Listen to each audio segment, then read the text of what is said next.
Study करते हैं। Third book का क्या नेम है यहाँ पे, स्टेटमेंट ऑफ फाइनेंशियल अकाउंटिंग। ठीक है, तो फाइनेंशियल अकाउंटिंग हम यहाँ पे स्टार्ट कर रहे हैं। मीनिंग क्या है इसका,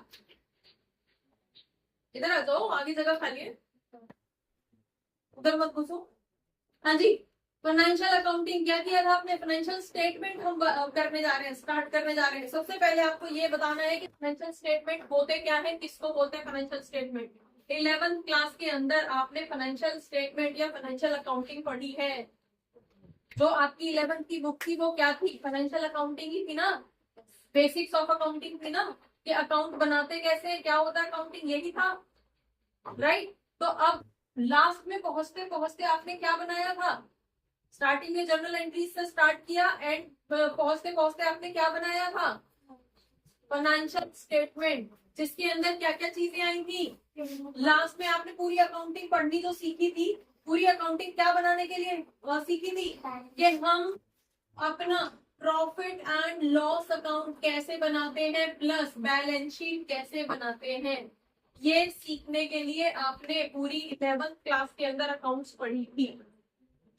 ठीक है, क्या हुआ, क्या चीज,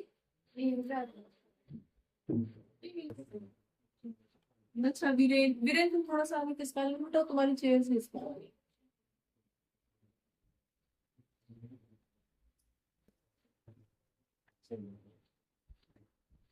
ठीक है, तो हमारे फाइनेंशियल स्टेटमेंट्स कौन से होते हैं, हमारा प्रॉफिट एंड लॉस अकाउंट और दूसरा हमारा बैलेंस शीट। ये मेन फाइनेंशियल स्टेटमेंट्स होते हैं, जिसके अंदर हमारे एसेट्स, हमारे लायबिलिटीज, हमारा प्रॉफिट, हमारा लॉस, हमारी जितने भी टोटल ओवरऑल जितने भी अकाउंट्स बने थे, चाहे वो कैश बुक बना था, चाहे वो लेजर्स बने थे, चाहे वो कुछ भी बना था, बिल्स ऑफ एक्सचेंज या कोई भी आपका इससे पहले हुआ था, वो सारे चैप्टर्स जाके सबकी समरी जो है वो प्रॉफिट एंड लॉस अकाउंट और बैलेंस शीट में मिक्स हो गई थी।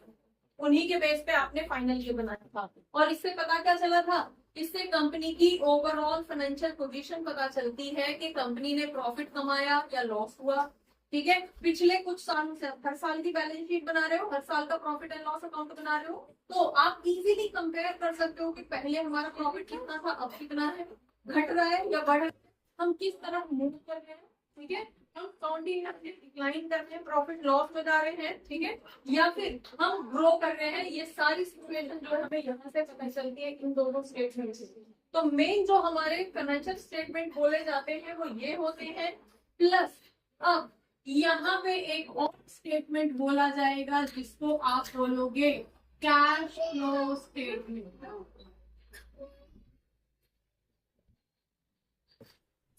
ठीक है, कैश फ्लो स्टेटमेंट। अब यहाँ से आपको कैश का पता चलेगा, कैश की कंडीशन का पता चलेगा कि आपके ऑर्गेनाइजेशन में आपके पास इस पर्टिकुलर फाइनेंशियल ईयर में कितना कैश था।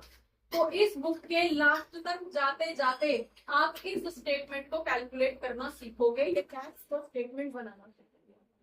ठीक है, डन। तो अभी हम स्टार्ट यहाँ से कर रहे हैं कि हमारे पास जो ये दो पहले से स्टेटमेंट थे, एक और स्टेटमेंट यहाँ पे आ गया है जिसको हम फाइनेंशियल स्टेटमेंट के अंदर ही काउंट करते हैं। और इन तीनों स्टेटमेंट से हमें पूरे ओवरऑल ऑर्गेनाइजेशन की एक साल के अंदर जो जो सिचुएशन रही है, कितना कैश है, कितना खर्च हुआ, कितना आया, कितने एसेट्स हैं, कितनी लाइबिलिटीज है, सब कुछ इन्हीं स्टेटमेंट से आपको पूरी पिक्चर नजर आ जाती है कि ऑर्गेनाइजेशन ने पूरे एक साल में क्या क्या किया है।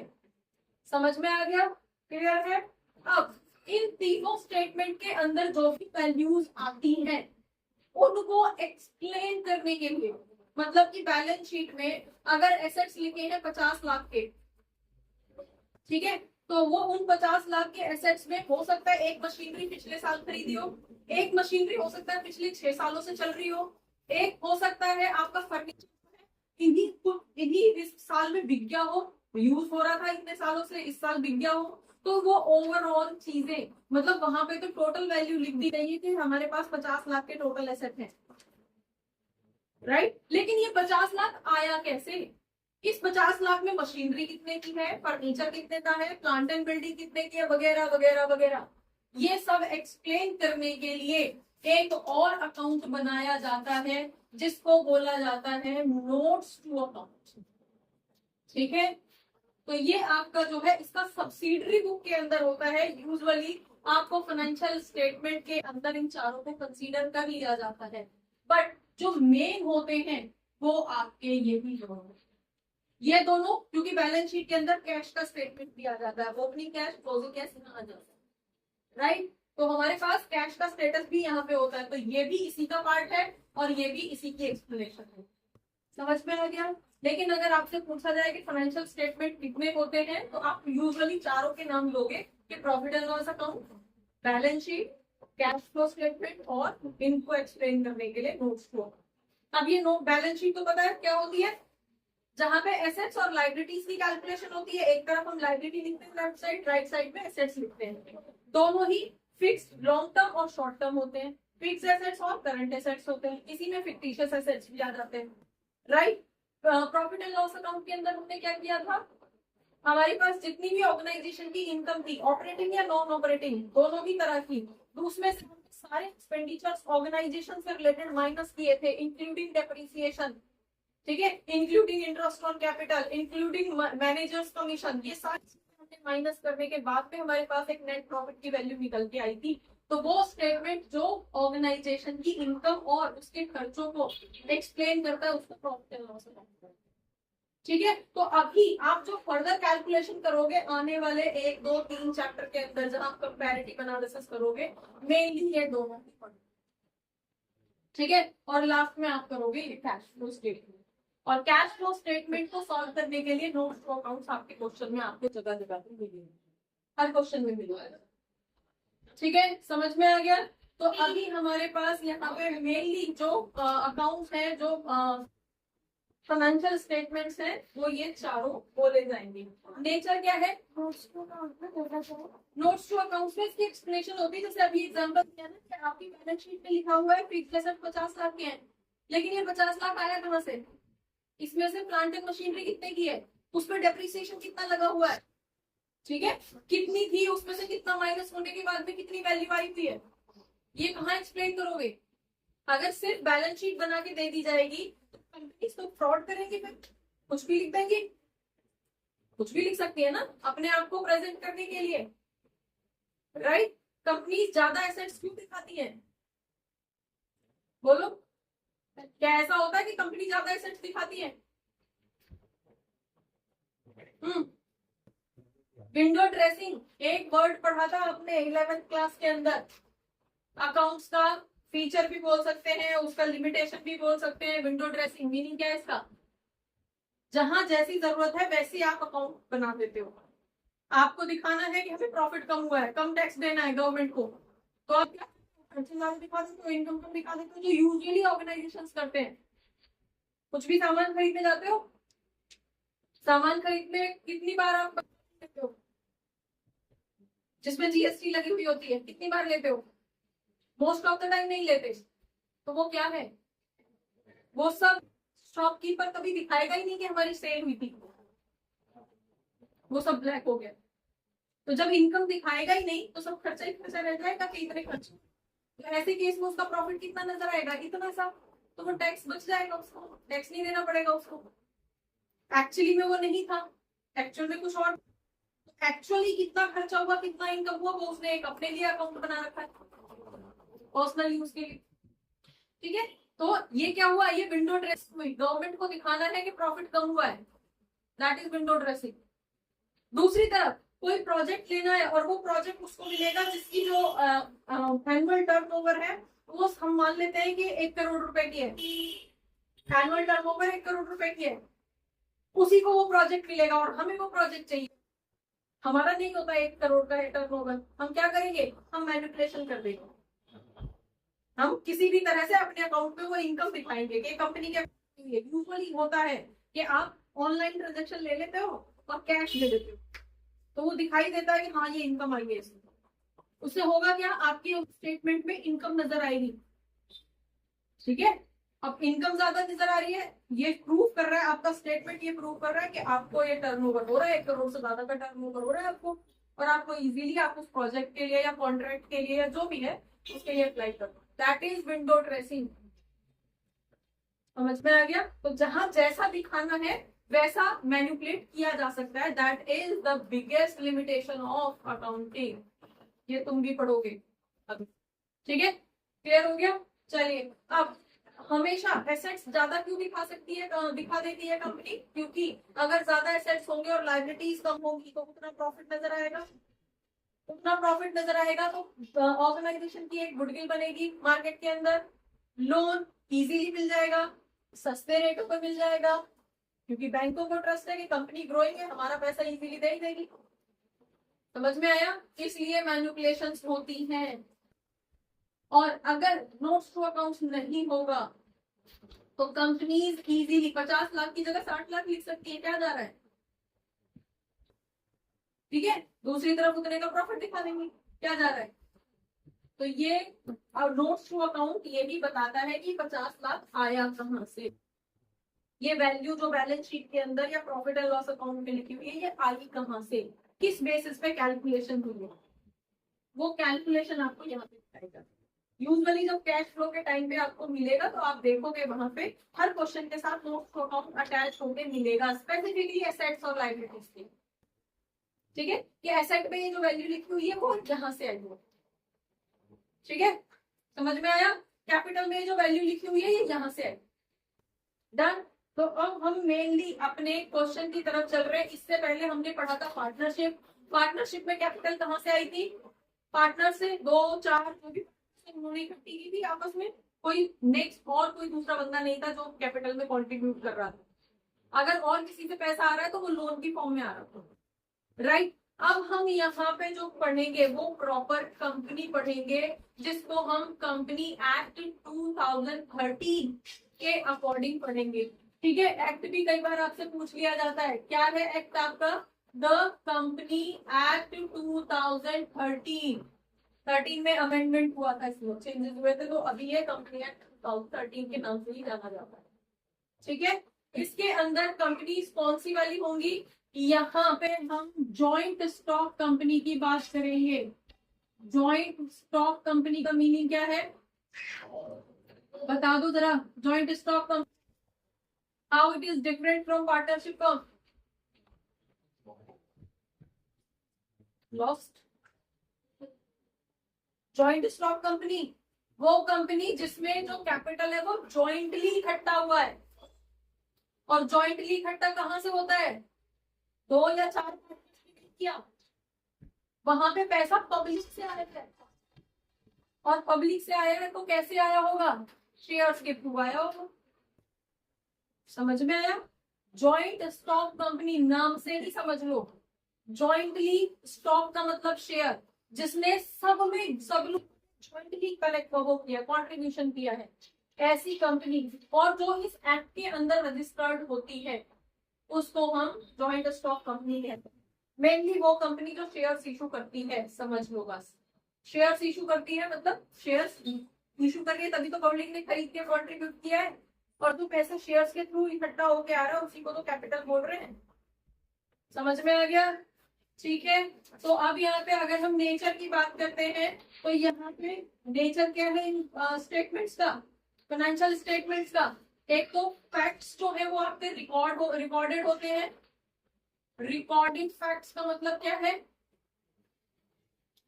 सारी एक एक ट्रांजेक्शन जो पूरे साल में हुई है वो आपके पास रिकॉर्डेड फॉर्म में, चाहे वो जर्नल एंट्री की फॉर्म में, चाहे वो प्रॉफिट एंड लॉस अकाउंट की फॉर्म में, चाहे वो बैलेंस शीट की फॉर्म में, एक एक ट्रांजेक्शन आपके यहाँ पे रिकॉर्डेड है।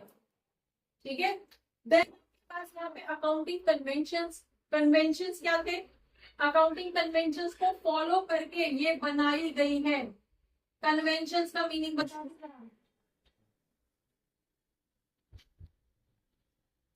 11th तो पास हो गई मैडम, अब क्या करना है? लेकिन 11th आपकी बेसिक थी, जब भी अकाउंट पढ़ोगे वही रूल कैलकुलेशन चलेंगे। कन्वेंशंस का मतलब प्रिंसिपल्स, अकाउंटिंग प्रिंसिपल्स पढ़े थे, कितने थे? 7। चलो ये तो याद है।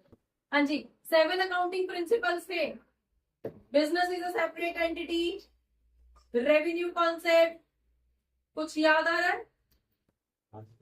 हाँ जी, क्लासिफिकेशन,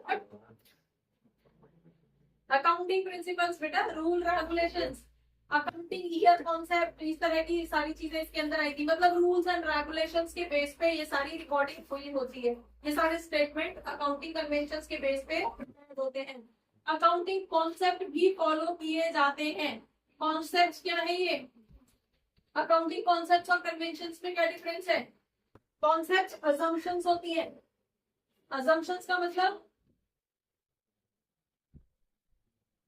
अब बेटा तुम्हें 11th का तो कैसे पढ़ाया जाएगा?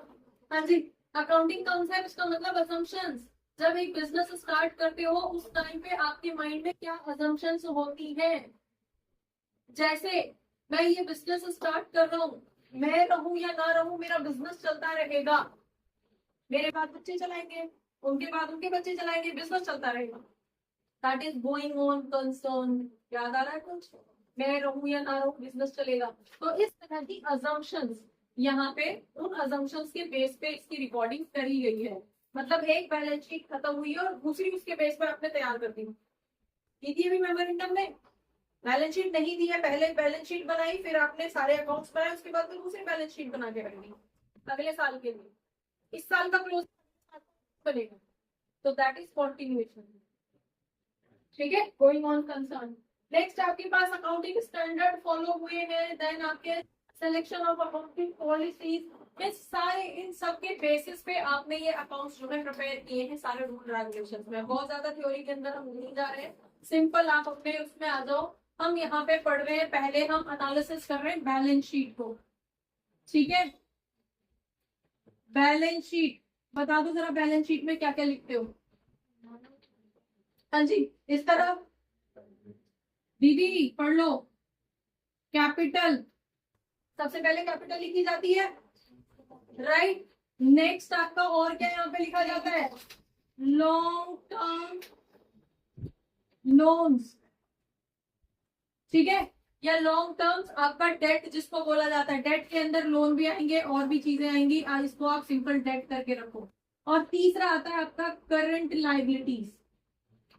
ठीक है जी, अब अभी तो आपको ये बताना है कि करंट लाइबिलिटीज के अंदर क्या क्या आता है। क्या क्या आता है करंट लाइबिलिटीज के अंदर? हाँ जी, क्रेडिटर्स, क्रेडिटर्स हो गए, बिल्स पेबल्स हो गए, और बैंक ओवरड्राफ्ट हो गया शॉर्ट टर्म का। ठीक है, ये सारी चीजें आपकी यहाँ पे आती हैं। दूसरी तरफ क्या है इधर? Fixed assets. फिक्स्ड एसेट्स कौन से वाले होते हैं? Furniture, machinery, land and building, ये सब चीजें। ठीक है, और दूसरा आता है आपके पास करंट एसेट्स। ठीक है, अभी फिक्टिशियस की हम बात ही नहीं कर रहे हैं, फिक्टिशियस एसेट भी आते हैं। फिक्टिशियस एसेट्स कौन से वाले होते हैं? जो दिखाई देते हैं खर्चों की तरह, लेकिन एक्चुअली वो ऑर्गेनाइजेशन की प्रॉपर्टी होते हैं। जैसे कि उनकी एडवर्टीजमेंट, कोई भी उनकी एडवर्टीजमेंट को दूसरी कॉपी नहीं कर सकती, उनकी प्रॉपर्टी होती है, उस पर उनका जो है कॉपीराइट हो गया है कि ये हमारे ये ऐड होंगे। ठीक है, दाग अच्छे हैं, किसका है? याद आ जाता है, ठंडा मतलब याद आ जाता है। ठीक है, तो ठंडा मतलब वो पेप्सी उसको कॉपी नहीं कर सकता, वो नहीं बोल सकता इस डायलॉग को, वो उसकी प्रॉपर्टी हो चुकी है वो। ठीक है, लेकिन उसके लिए कॉन्टिन्यूस जो है एक्सपेंडिचर बियर करना पड़ रहा है। ऐसे एसेट्स को हम फिक्टिशियस एसेट्स बोलते हैं, तो उसके अंदर हम अभी जान ही नहीं रहे हैं। मेनली ये हमारा बैलेंस शीट होती है, ये लाइबिलिटीज, ये एसेट्स, और दोनों का ही टोटल इक्वल होना जरूरी होता है। ठीक है, अगर ये इक्वल नहीं है इसका मतलब आपकी कैलकुलेशन में गड़बड़। तो अभी हम इस स्टेटमेंट को एक एक करके इसका पोस्टमार्टम करेंगे कि ये जो वैल्यू कैपिटल आई है, कैपिटल में जो वैल्यू लिखी गई है वो क्यों आई, कैसे आई, क्या कैलकुलेशन की है, किसके केस में? जॉइंट स्टॉक कंपनी के केस में। अभी तक हम क्या कर रहे थे? पार्टनरशिप कर रहे थे, 4 बंदे थे, चारों ने 10-10 लाख रुपए मिला है, 40 लाख कैपिटल हो गई, खत्म, आ गई कैपिटल की वैल्यू 40 लाख। लेकिन अब यहाँ पे सिर्फ 4 लोग नहीं है, अब यहाँ पे पब्लिक है। किसी ने 1 शेयर खरीदा है, किसी ने 10 शेयर खरीदे, किसी ने 1000 खरीद रखे हैं। ठीक है, तब जाके ये जॉइंटली एफर्ट से कैपिटल इकट्ठा हुआ है, राइट। तो शेयर्स क्या होते हैं, शेयर्स किस तरह से कैलकुलेशन होती है, वो सब चीज हम, इसकी कैलकुलेशन क्या रहेगी, थोड़ा थोड़ा ओवरव्यू यहाँ पे लेंगे। बाकी इसकी जो प्रॉपर कैलकुलेशन होगी वो आपकी सेकंड बुक के अंदर होगी, जहां पे आप पूरी जर्नल एंट्रीज डालोगे शेयर्स, वो पूरी बुक ही आपकी जर्नल एंट्री होगी। ठीक है, दूसरा चैप्टर तो उसका डिबेंचर, बस शेयर के नाम पे डिबेंचर वर्ड यूज करना है। चलिए अब हम आ जाते हैं, ये जो कैपिटल आपने ली है ना, इसको हम बोलते हैं शेयर होल्डर्स फंड। तो ये नोट कर लिया एक बार। बच्चों होपफुली बहुत सारे डाउट्स इस क्लास से रिलेटेड, इस टॉपिक से रिलेटेड आपके क्लियर हुए होंगे इस क्लास को देखने के बाद में। अगर रियली आपके कुछ डाउट्स, आपको ये क्लास अच्छी लगी है तो आप इसको लाइक करिए, सब्सक्राइब करिए और अपने फ्रेंड्स के साथ शेयर करिए। Thank you for watching, keep watching, don't forget to share, keep sharing. Thank you.